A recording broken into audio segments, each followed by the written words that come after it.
Oh man. But tell me about. I'm asking you about like some big metaphor, either the metaphor for the way you're talking about the experience of a migrant who arrives without any history they can harvest into actual structure, or the what is it like, that navigation, or is that, and then also how you go through this archive you're describing, your sort of associated to, but if you have also a metaphor or a visual metaphor you deploy in your work in any way, I'd love to hear about that too. Well, I mean, the thing with this piece is that in the absence of what I'm calling the official narrative for making sense of post-migrant lives, what I turned to were the folklores and apocryphas that the post-migrant offers to us.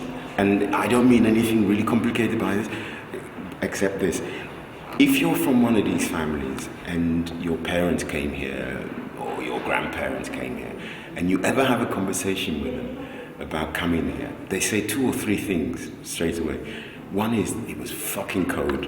Now, God knows why they all came in the winter, because you could have come in the summer and it wouldn't be cold. but it's almost the kind of life motif that runs through post-migrant discussions about their arrival. One is that it was cold. Two, that it was very grey, and that they felt colour into this place. And so I thought, how can one turn this into a kind of metonym?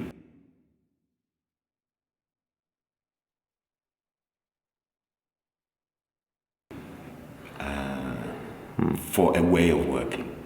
How could one turn what appears to be two statements of color, one, the absence of it, and at the same time the profusion of it, the one felt, one brought, into an organized statement that was coherent enough to allow me to make sense of the archive. And Alaska provided that. Because Alaska is austere and monochromatic enough to begin to suggest a kind of visual metaphor of the kind that some of these people were talking about, my parents, for instance.